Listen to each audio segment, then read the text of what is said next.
Hello and welcome to Horrible Horror, where I am going to do things a little bit different than usual. A while ago, a fellow at the That Guy with the Glasses forum going by the name of the Movie-Brat asked me to be part of a review collaboration of all installments of the Nightmare on Elm Street series. You can check the other reviews in the link provided in the video description. I happily accepted, but since I had already gotten rid of the asswipe that is Freddy's dead and I didn't want to do two movies of the same franchise so soon, I got to thinking of what I could do to make this video a little bit different than the last one. And thus, today I'm going to watch a sequel that I think gets just as much deserved as undeserved flack. It's a bad movie with a couple of good ideas that I only wish could have been used better. So what I'm going to do today is this. I will start out with a very brief version of the reviews I usually do, and after that start to compare the good aspects and the bad aspects and see which one prevails. Is there truly more good than bad to be found in Nightmare on Elm Street Part 5, The Dream Child? Let's find out!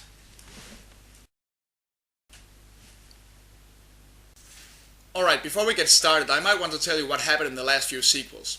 In the third movie, the best of the sequels if you ask me, a girl named Kristen acquires the ability to pull people into her dreams and use those abilities to help combat Krueger, along with the discovery of unlockable dream powers.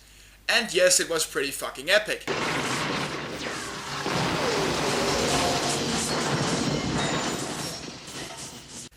In the fourth movie, however, Freddy returned and took out Kristen and the remaining survivors. But before Kristen dies, she projects her abilities onto her friend Alice, thus making it her job to take out Krueger and save her friend's souls. She does this by acquiring all her friend's dream powers and knocking Freddy out and locking him up in the dream world. Part 4, to say the least, wasn't very good. It had some really idiotic dream scenes, some very stereotypical characters, and it introduced the far more wisecracking jokes to Freddy, thus marking it as the turning point of the series where it really started getting bad.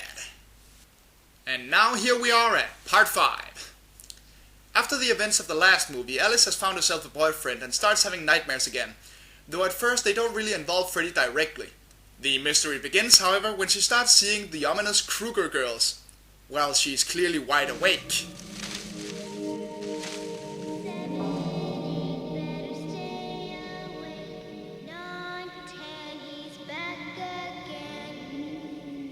Wait a second, what? That's not how that rhyme goes. It's supposed to be 9, 10, never sleep again. Why the fuck did they change that? I mean, never sleep again is an ominous warning. He's back again sounds like Freddy crashed someone's party when he wasn't invited. I know, right? So then I said that, oh man, he's back again. Who keeps inviting Freddy? I hate that guy!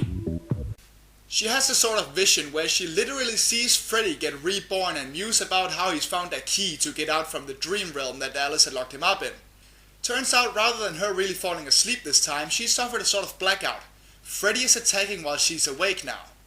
She calls her boyfriend Dan about it and asks him to come over, but Krueger horribly kills him on the way there. She faints and later wakes up in the hospital just in time for a plot twist. What's wrong with me? Nothing. You're just a little pregnant.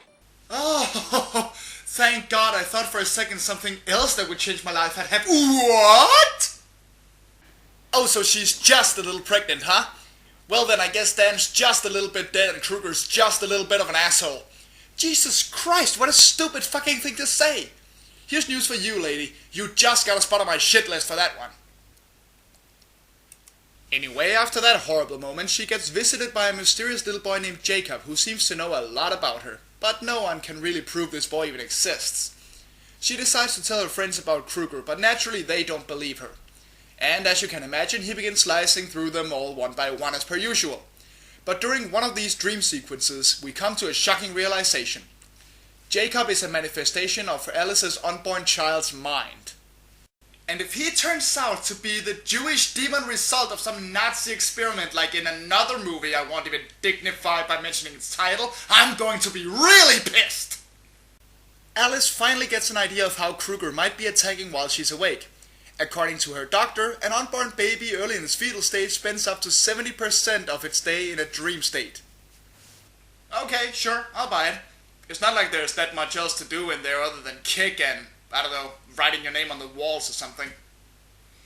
But as she gets her ultrasound, she realizes that Freddy is not only using her baby's dream to attack while she's awake, he is also feeding the kid the souls of his victims, effectively creating Freddy Jr.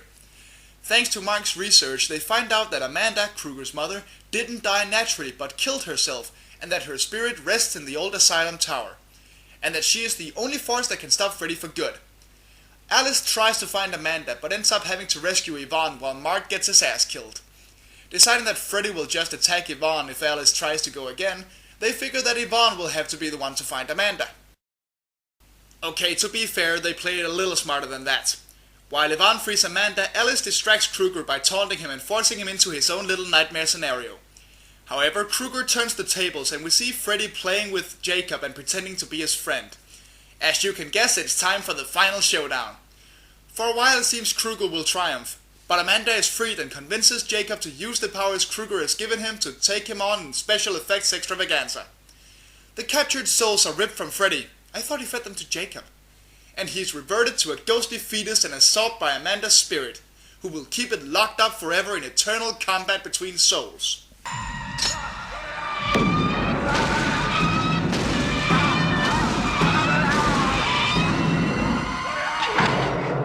So when you think about it, Kruger is getting an eternal spanking from his mother. That's sort of an undignified defeat, isn't it? And thus the movie ends with Alice earning her happy ending as Jacob is born as a healthy, bouncing baby boy. And that, my friends, is basically part 5 in a nutshell. Now, you've seen what actually happens, but what have I left out? What other aspects are there to this movie? What's good about it? What's bad about it? Let's go through a couple of categories and take a look. Call me crazy, but I like the idea of Kruger using a child's dreams to attack while his victims were awake and creating a Freddy Jr. It's essentially a setup for a movie that might as well be called Son of Freddy, and I can appreciate that. It sort of recalls classic movies like Bride of Frankenstein and Son of Dracula. It's a nice little touch really, and raises the stakes more than the first few films. Not only are the usual teenagers' lives at risk, but our main character also has to worry about the influence a demonic psychotic child killer might have on her baby. I dare say that would stress any parent out a little. With that said, there are a couple of things that don't make sense though. Most prominently Mark's death scene, which I'll get more into later. But think about this. If Freddy is attacking while they're awake and sort of forcing a dream onto the characters, he should logically be the only one able to affect reality. Then how the hell does Mark suddenly turn into his own self-invented superhero? How did he activate his dream powers?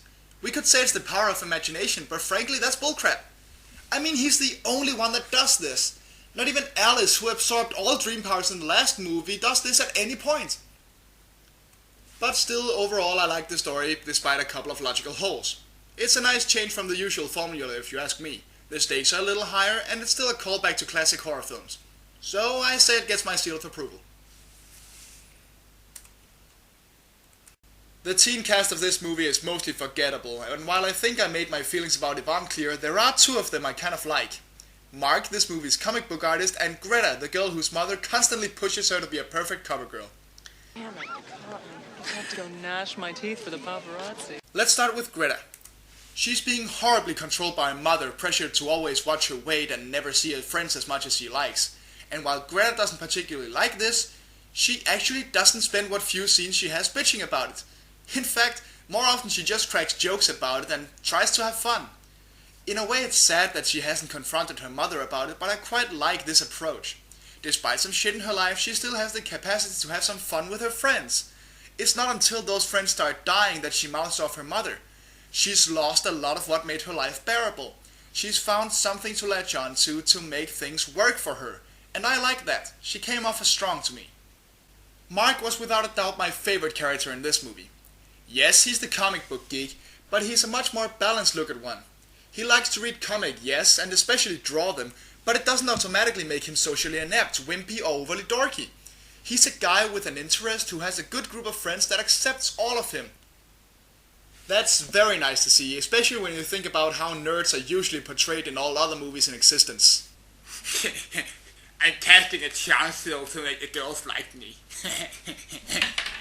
Yes, it's a natural 20! I did it! It's gonna go great. Now, Where did I put my Thundercats porn, like bag of Cheetos and my state camp tickets and those really complex math problems I keep around and do in my spare time for fun? Where did I put those?